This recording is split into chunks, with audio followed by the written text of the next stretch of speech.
Et quand la tristesse arrive, je sais tu es là, toujours près de moi.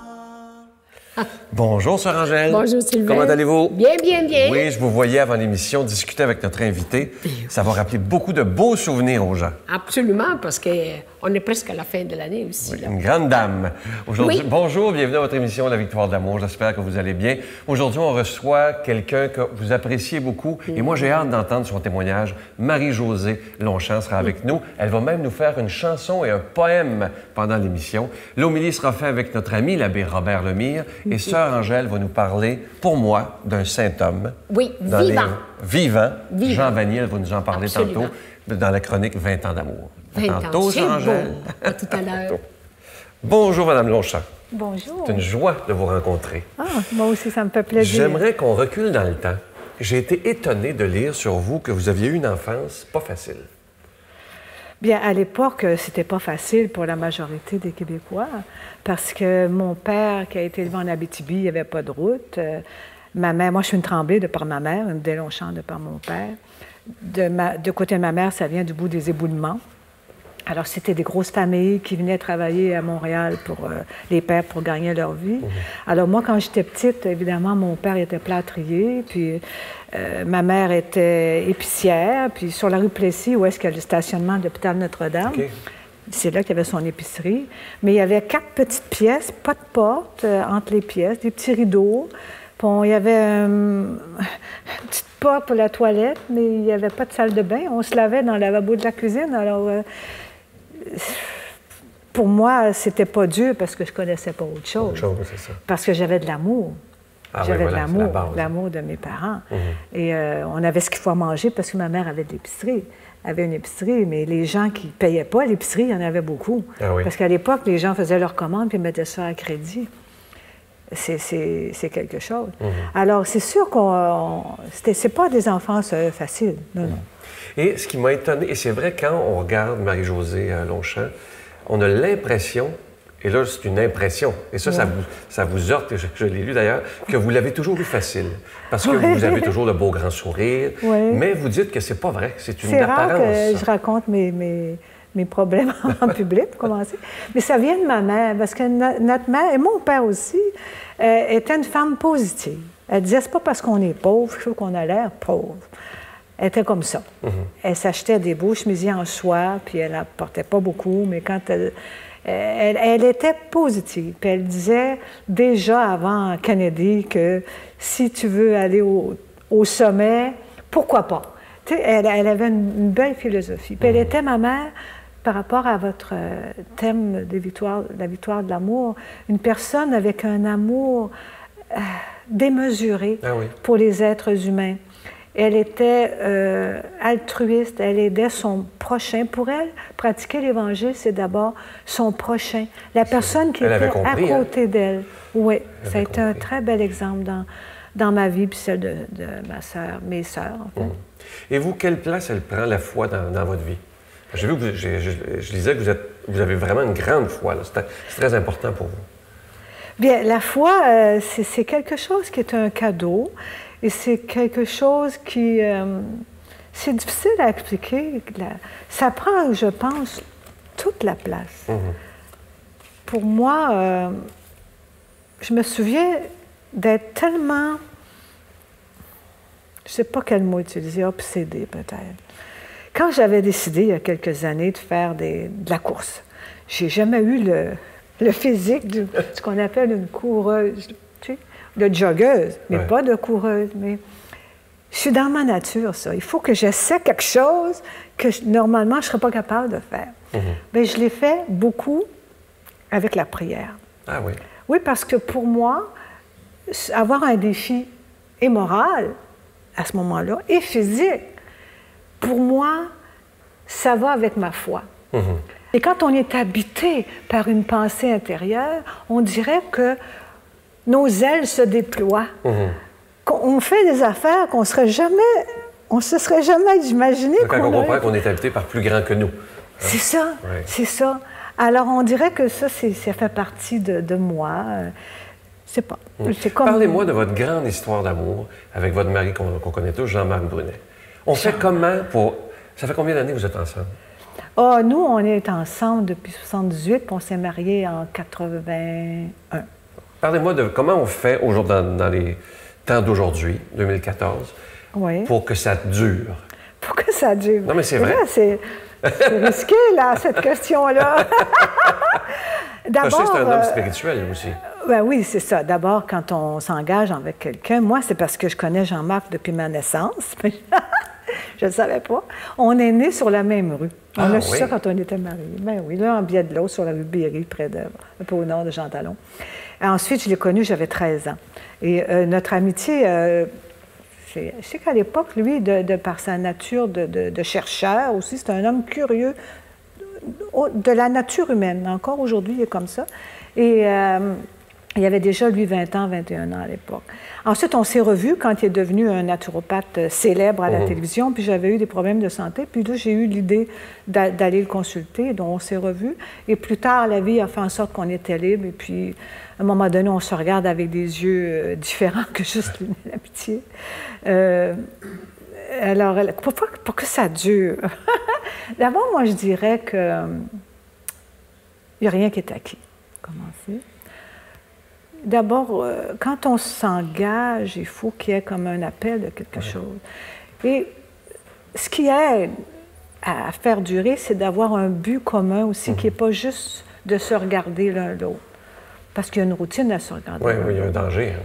Nous, on a travaillé pour une forme de cause, un idéal qui nous a beaucoup nourris. Ensuite, je répète, rien pour acquis, c'est-à-dire que il faut vouloir séduire, être au meilleur de soi-même, être à l'écoute de l'autre, bien sûr, et puis s'aimer au travers les périodes même difficiles. Puis quand c'est difficile, attendre. Pas prendre de décision dans les moments tragiques de la vie. Il ne faut pas prendre de graves décisions à ce moment-là. Il faut attendre un peu. Puis faire autre chose, passer à autre chose. Donc, c'est là où l'amitié peut peut-être être plus en action que l'aspect relation sensuelle avec la personne qu'on aime. Et il faut garder... des fois, je parle avec des couples. Il faut que ce soit très actif, l'aspect sensuel d'un couple. Moi, je ne comprends pas les gens qui deviennent juste comme frères et sœurs. Moi, ça me dépasse. Alors, je suis tombée sur un bon numéro qui accepte mon côté imprévisible, peut-être. Le fait aussi que je sois une artiste dans l'âme, que j'ai besoin d'imprévus, autant d'une certaine routine aussi. J'ai besoin d'être surprise, j'ai besoin qu'on me laisse libre de créer, de m'accomplir, mais j'ai pas de recette. J'avais suivi une série de conférences aux États-Unis qui m'avait bien intéressée, qui disait que les hommes, entre autres, qui sont infidèles, c'est pas toujours quelqu'un qui est une femme ou un homme qui est plus belle ou plus beau que l'autre, mais elle est plus le fun. Alors ça, j'ai compris ça, moi. Oui, c'est ça. C'est parce qu'il ne faut pas tout dramatiser quand il y a des choses. Puis moi, le fait que je sois aussi très active, je crois que ça me nourrit aussi, et ça nourrit l'autre. Il faut faire des choses, il faut être ouvert aux autres, pas juste un face à soi. C'est comme ça que... Parce que le fait d'être parent, par exemple, quand on a eu notre José France, qui a maintenant 31 ans, bien, j'ai découvert en lui un aspect que je n'avais pas vu. C'était différent, puis lui, de part et d'autre. Et moi, je n'ai pas de solution magique. C'est vraiment... Vous en avez donné des belles, je trouve. Bien, faut avoir du plaisir. Il faut avoir du plaisir. Et vous avez dit quelque chose que ma recherchiste m'a donné, que j'ai trouvé ça très, très beau.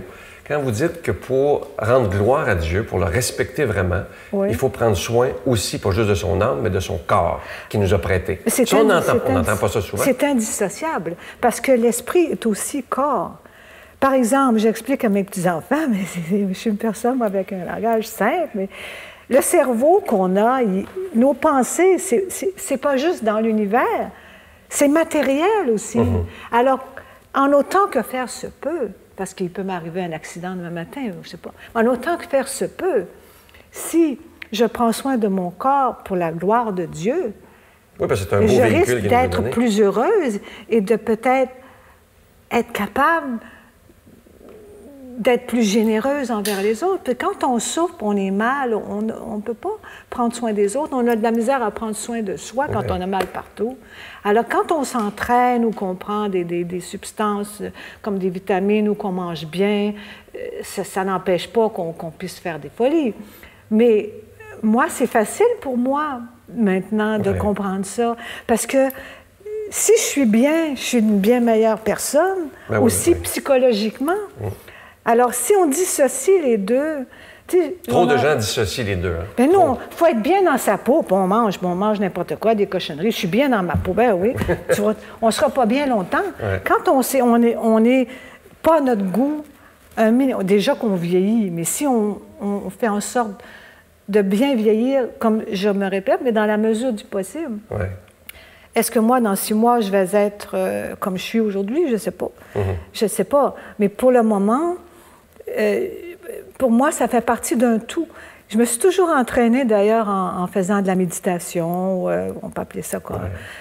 Parce que c'est pas évident. Mais c'est comme n'importe quoi. C'est le premier 5 minutes, puis après ça, on en retire un bienfait. Avant de vous écouter chanter, je vais vous laisser avec cette pensée que quelqu'un m'a envoyée il n'y a pas longtemps, que j'aime tellement. Écoutez-la bien à la maison.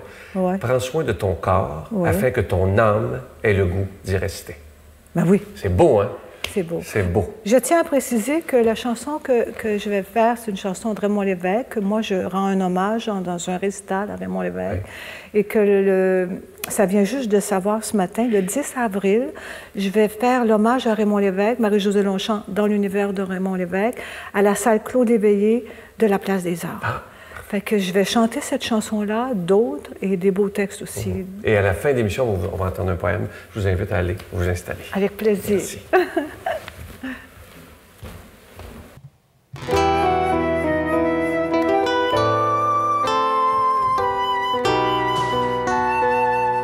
L'héritage humain nous vient de très loin, transmis de main à main. L'héritage humain est né de longs chemins, poli sous l'effort quotidien. C'est la somme de nos connaissances qui allégea le poids de l'existence.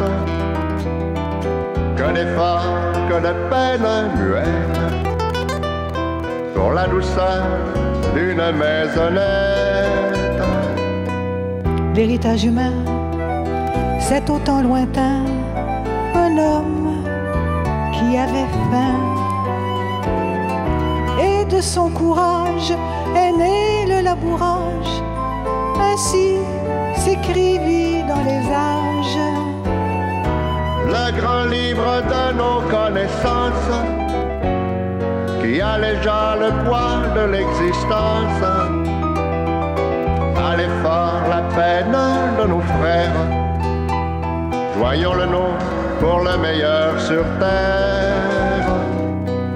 L'héritage humain, c'est encore demain ce que chacun de nous, de sa courte vie, aura fait sans bruit la main à la roue. Car le monde, aussi grand qu'il soit, ami, c'est un peu de moi, c'est un peu de toi. Merci, Raymond Lévesque.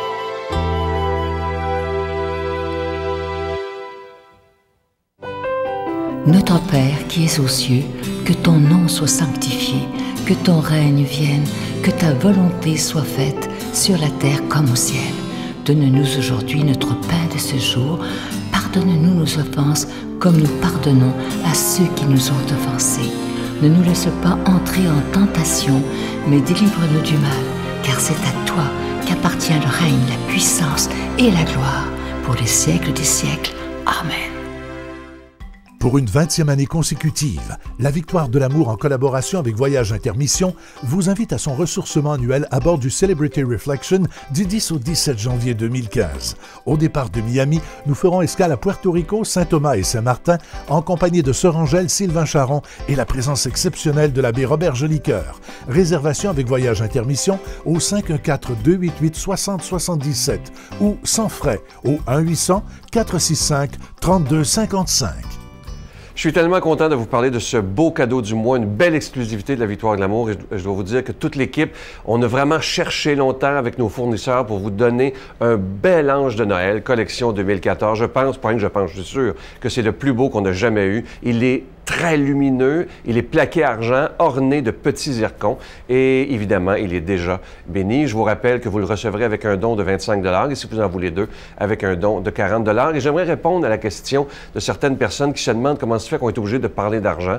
Bien, c'est que vos dons, chaque personne qui donne un don, peu importe le montant, nous sert à payer pour être à la télévision, que ce soit à payer le temps d'antenne à TVA et aussi, évidemment, payer la production, tous les gens que ça prend pour faire une émission de télé. Mais ce que je trouve beau, c'est que dans quelques mois, ça fera déjà 20 ans que cette œuvre existe, sans subvention, simplement avec la foi des gens qui nous écoutent. Alors, merci de tout cœur. Je vous donne l'adresse. La Victoire de l'amour, casier postal 120, succursale Boucherville à Boucherville, le J4B 5E6, je vous la redonne. La Victoire de l'amour, casier postal 120, succursale Boucherville à Boucherville, le J4B 5E6. Également par téléphone, par carte de crédit du lundi au vendredi de 8h30 à 16h30 dans le 514-523-4433, 523-4433 ou sans frais le 1-888-811-9291, 1-888-811-9291 et aussi sur notre site Internet qui est tout nouveau, d'ailleurs tout neuf, le www.lavictoiredelamour.org. Merci de votre grande générosité et merci de votre prière, c'est ce qu'il y a de plus important.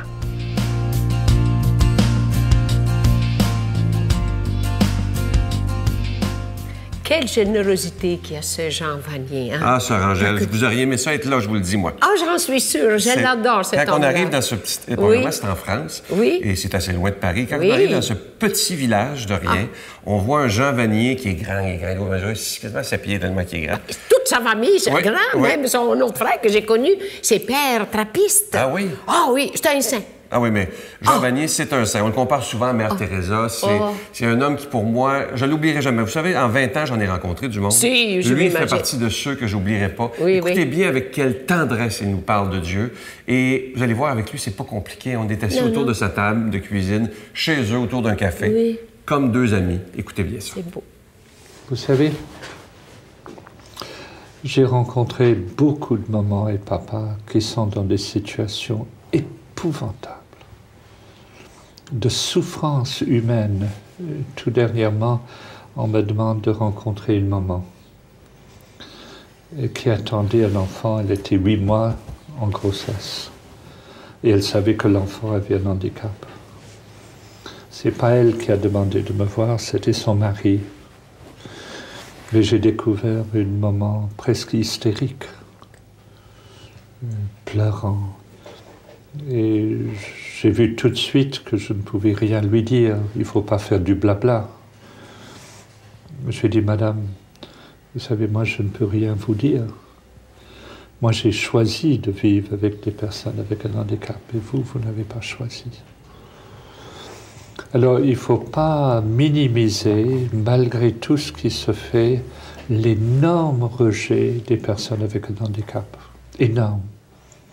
Pour une maman, il y a aussi cette idée que si le fruit est mauvais, l'arbre est mauvais. Et ça peut prendre très longtemps pour une maman et un papa de découvrir que le fruit n'est pas mauvais, il est différent. Mais ça bouleverse une vie. Je connais un couple bien connu, que je connaissais bien en Suisse. Leur premier enfant, Jean-François, très beau, un grand gaillard, convulsion à l'âge de 6 mois. Et puis, on n'arrêtait pas, et puis c'était très vite découvert qui ne marcherait jamais, il ne parlerait jamais, un grand gaillard. Elle était danseuse de ballet, elle a dû quitter sa profession, enfin, etc. Ça bouleverse. Nous sommes dans une société compétitive, nous sommes dans une société dont les seules valeurs, c'est de monter en grade, d'avoir plus de place dans la société. Une société compétitive où il faut avoir plus d'argent, etc. Et voilà des gens qui arrivent sur la Terre et qui ne seront jamais des gens compétitifs, qui seront toujours des à côté, marginales. Tout ce qu'on fera pour eux, c'est sympa, etc. Alors, pour des parents, certains parents pris dans les valeurs de la société, c'est abominable. Alors, la question, c'est comment soutenir des parents? Pas de les accuser, mais de les soutenir. Mon Dieu, donnez-moi la sérénité d'accepter les choses que je ne peux changer, le courage de changer les choses que je peux et la sagesse d'en connaître la différence. Amen.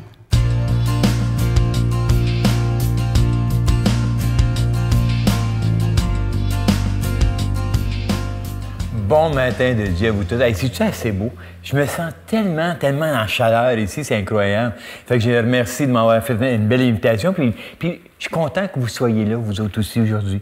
L'Évangile d'aujourd'hui, là, elle est spéciale. Écoutez bien. Elle est tirée de Saint Jean. Elle va comme ceci.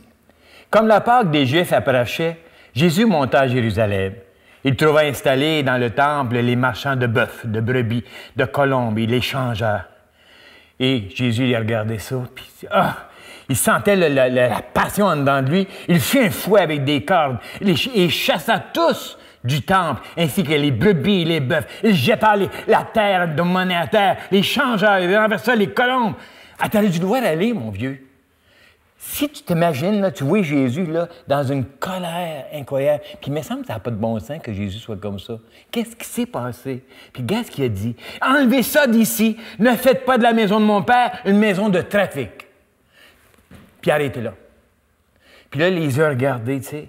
Puis là, ses disciples se rappelaient, il dit, hey, c'est l'amour de sa maison qui l'a fait agir comme cela. Et les Juifs l'interpellèrent. Il dit, quel signe peux-tu nous donner pour justifier ce que tu viens de faire là? Et Jésus répond, détruisez ce temple et en 3 jours, je le relèverai. Les Juifs leur répliquèrent, il a fallu 46 ans pour bâtir ce temple. Et toi, en 3 jours, tu vas le relever? Mais le temple dont parlait Jésus, c'était son corps. Ainsi, quand il ressuscita d'entre les morts, ses disciples se rappelèrent qu'il avait dit cela et ils crurent en lui et dans cette écriture. Acclamons cette parole de Dieu. Hey, c'est assez élevé quand tu regardes ça, ça n'a pas de bon sens. Tu sais, tu dis, qu'est-ce qui s'est passé? Puis moi, j'ai dit ça, la sainte colère de Dieu. Quand je me fâche avec mes enfants, je dis, oh, c'est la sainte colère de Dieu. Mais c'est parce qu'en quelque part, c'est quoi? Il était fâché, mais c'était-tu fâché? Ah, non. Il y avait une peine. C'était sa peine. La peine à l'intérieur, puis il a dit, ne faites pas de la maison de mon père une place de trafic. Tu comprends-tu? Donc, quand tu le regardes comme ça, tu sais, si tu peux te rappeler, aller par en arrière, tu vas t'apercevoir que les gens qui venaient, ils s'amenaient à prier. Ils s'amenaient à prier, ils s'amenaient à rencontrer leur Dieu. Puis là, ils rencontraient des gars, des vendeurs de bœuf, des vendeurs de ci, des vendeurs de ça. Puis là, il dit, qu'est-ce que tu parles? Moi, je m'en viens ici pour me ressourcer, je m'en viens ici pour rencontrer Dieu.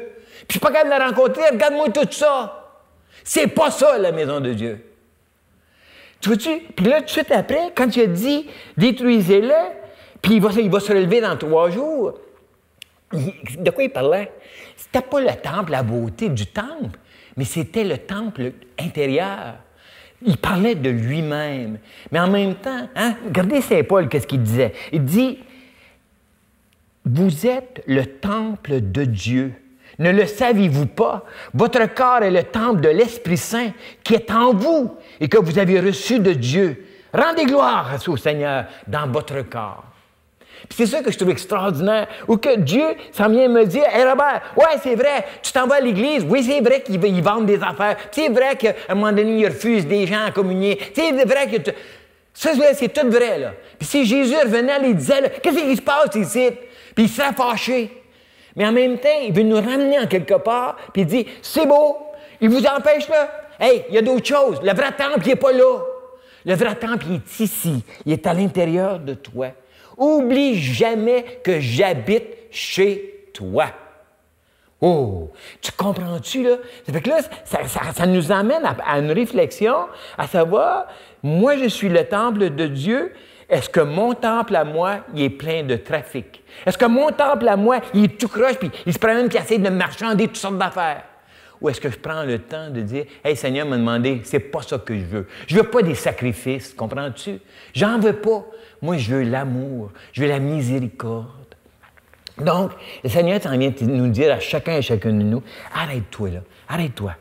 Je suis avec toi, je vis en toi, je suis ton temple. » Tu comprends-tu? C'est ça qui est important. C'est que je t'habite. Prie-moi, prends le temps de prendre conscience que tu es un spirituel. Ça, c'est du matériel. Mais moi, je suis en toi, puis je serai toujours là. Puis, regarde, tu sais, quand je dis « détruis-les », ça veut dire crée des personnes dans le jour, même si tu as fait des erreurs, tu as tombé dans le péché, tu as fait des pires bêtises. Je suis toujours là avec toi parce que je vais te relever. Donc, le Seigneur s'en dit, là, moi, je suis le temple, puis je vais te relever. Ne t'inquiète pas. C'est ça, c'est beau, ça, c'est beau. Puis c'est ça que je souhaite au Seigneur pour chacun et chacune de nous, au nom du Père et du Fils et du Saint-Esprit. Amen.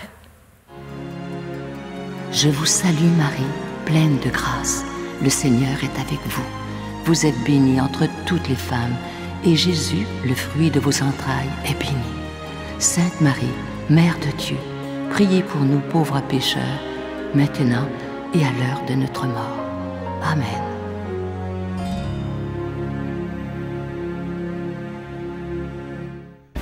Venez célébrer avec nous le 20e anniversaire de la Victoire de l'amour en compagnie de Monseigneur Christian Lépine, archevêque de Montréal, l'abbé Robert Lemire, l'abbé Robert Jolicoeur, Dolly Dimitro, Jean-Marc Chaput, Sœur Angèle et Sylvain Charon. Et en chanson, Miguel Padilla, Frédéric Coucou, William Coallier, Robert Lebel, Giorgia Fomenti et un mini-spectacle de l'unique Michel Louvain. Le samedi 16 mai 2015 à 13h à l'Arena Maurice Richard de Montréal, Métro Vio. Coût du billet 25 $, taxes incluses. Réservez rapidement au 514-523-4433 ou sans frais au 1-888-811-9291. Un grand rassemblement d'amour et de foi inoubliable.